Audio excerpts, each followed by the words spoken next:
Alors parmi les moteurs alternatifs à combustion interne, on peut distinguer plusieurs types. La première chose qu'on peut distinguer, c'est le nombre de temps nécessaire pour réaliser un cycle thermodynamique. Alors comme je l'ai expliqué précédemment, on va avoir une succession de cycles thermodynamiques qui vont être répétés les uns après les autres. Un temps moteur va correspondre soit à une descente du piston depuis le point mort haut vers le point mort bas, soit une montée du piston depuis le point mort bas vers le point mort haut. Donc chaque tour du vilebrequin va correspondre à deux temps moteurs. Et donc il existe différents cycles, principalement des cycles 2 temps et des cycles 4 temps, c'est-à-dire des cycles qui ont besoin uniquement d'un aller-retour de piston pour fonctionner ou de 2 allers-retours pour réaliser un cycle thermodynamique complet. Dans le cadre de ce cours, on va s'intéresser uniquement aux moteurs 4 temps qui sont majoritaires, notamment sur ce qui équipe les voitures. Alors, dans les voitures qui ont quasiment toujours des moteurs 4 temps, on va retrouver encore deux sous-catégories de moteurs alternatifs à combustion interne fonctionnant sous des cycles de 4 temps, que sont ceux qu'on appelle généralement les cycles diesel et les cycles essence. Alors ici on va utiliser une terminologie un petit peu plus appropriée. On va appeler les cycles essence les cycles à allumage commandé, étant donné que essence fait simplement référence au carburant principal utilisé dans ce type de moteur, mais ça peut fonctionner avec d'autres types de carburants, comme par exemple du gaz naturel ou du GPL ou d'autres types en fait de carburants qui peuvent fonctionner avec ce type de cycle-là. Et dans un deuxième temps, on parlera du moteur qu'on appelle souvent le moteur diesel, qui correspond à un moteur à allumage par compression. Donc dans le cadre d'un moteur 4 temps à allumage commandé, je vais vous décrire ce qui se passe pendant les 4 temps successifs. Alors il faut bien commencer quelque part, étant donné que le cycle se répète. Je vous propose de commencer au moment du démarrage de l'admission. Donc à ce moment-là, notre piston commence au point mort haut. Donc à l'intérieur du piston se trouve uniquement un volume mort qui est rempli des fumées du cycle précédent. Et à ce moment-là, on va ouvrir là où généralement les soupapes d'admission dans notre cylindre. Notre piston va descendre grâce à la rotation du vilebrequin. Lorsque le piston va descendre, ça va créer une détente volumétrique à l'intérieur du piston qui va avoir tendance à diminuer la pression à l'intérieur du cylindre et donc créer une aspiration de ce qui va se trouver de l'autre côté de la soupape d'admission. Et donc de l'autre côté de la soupape d'admission, on a le distributeur d'admission qui va distribuer, attention, un mélange de comburant et de carburant, donc la plupart du temps d'air et de vapeur d'essence, dans des proportions qui vont être celles qu'on va vouloir utiliser dans le cycle, qui sont généralement à la stoichiométrie. Donc une des premières particularités de ce cycle, vous verrez contrairement au moteur diesel, c'est que on admet dans le moteur un mélange ou un pré-mélange correctement mélangé avec de l'air et du carburant. Donc pendant que le piston descend, ça crée une dépression qui va aspirer ce mélange air et essence. Et étant donné qu'on a un mouvement sinusoïdal, lorsqu'on va arriver vers le point mort bas, on a un ralentissement du piston. Donc, et quand on arrive au point mort bas, le ralentissement du piston fait qu'on équilibre généralement la pression entre l'intérieur du cylindre et la pression d'admission qu'on a dans le distributeur d'admission, qu'on va considérer dans le cadre de ce cours comme étant égale à la pression atmosphérique. Donc on finit le premier temps lorsque le piston arrive au point mort bas, et à ce moment-là, on ferme les soupapes d'admission. Donc une fois qu'on a fermé les soupapes d'admission, on va se retrouver en système fermé à l'intérieur du cylindre. On va commencer le deuxième temps, et pendant le deuxième temps, le piston va remonter progressivement du point mort bas au point mort haut. Lorsqu'il va remonter, il va créer une compression. Alors attention, compression peut signifier deux choses, que ce soit en français ou en anglais d'ailleurs. Ça peut signifier une diminution du volume ou une augmentation de la pression, qui sont deux choses qui ne sont pas forcément liées si on a des transferts thermiques en même temps. Dans le cadre d'un moteur comme celui-ci, on parle d'une compression volumétrique.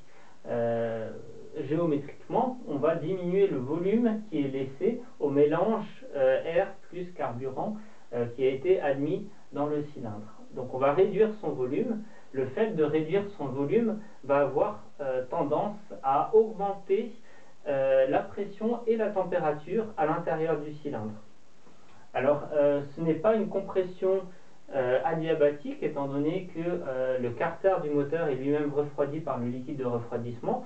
On a donc des échanges thermiques qui ont lieu entre notre fluide et notre paroi. Par contre, on est relativement proche d'une transformation réversible en réalité. Quoi qu'il en soit, on fait augmenter la pression et la température à l'intérieur du cylindre. Par contre, ici c'est vraiment important qu'il ne se déclenche pas d'auto-inflammation du mélange, étant donné qu'on a déjà les différentes espèces chimiques qui sont correctement pré-mélangées à l'intérieur.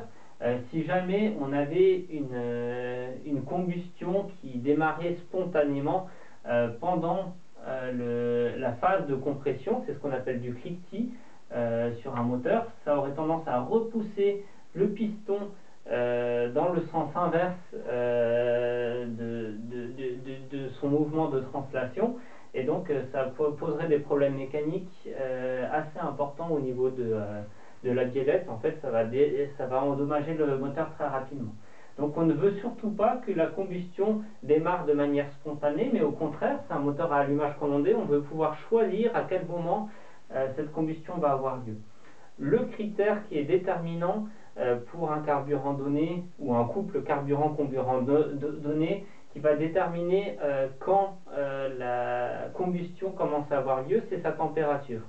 C'est relativement indépendant de la pression, mais c'est la température qu'on appelle la température d'auto-inflammation, qui correspond à la température au-delà de laquelle la réaction chimique se démarre et se propage spontanément. Donc dans notre cas, nous ne voulons pas dépasser la température d'auto-inflammation de notre mélange carburant comburant dans le cylindre. Pour cela, on va faire deux choses. D'une part, on va choisir un carburant qui a une température d'auto-inflammation plutôt élevée pour ne pas l'atteindre. C'est une différence qu'on a entre l'essence et le gazole, par exemple. Et l'autre chose qu'on va faire, c'est qu'on ne va pas trop comprimer. Donc le rapport volumétrique de compression, c'est-à-dire le ratio entre le volume total qu'on avait lorsqu'on était au point mort bas et le volume mort qu'on a lorsqu'on est au point mort haut, va rester relativement faible, autour de 7, 8, peut-être 9, comme rapport volumétrique de compression, ce qui permet d'élever pas trop ni la pression ni la température et de rester avec une température inférieure à la température d'auto-inflammation. Donc on finit le temps 2 lorsqu'on arrive au point mort haut et que tout est comprimé dans le volume mort. À ce moment-là, on veut déclencher la combustion. Alors pour déclencher la combustion, on va utiliser ce qu'on appelle une bougie d'allumage. Une bougie d'allumage, c'est simplement deux petites électrodes qui se font face et qui seront insérées dans ce volume mort en contact avec le fluide comprimé. Et on va appliquer une différence de tension importante entre ces deux petites électrodes, ce qui va créer un arc électrique qui va échauffer localement le fluide et donc démarrer la combustion à l'intérieur de la chambre de combustion, à peu près quand on arrive au point mort haut.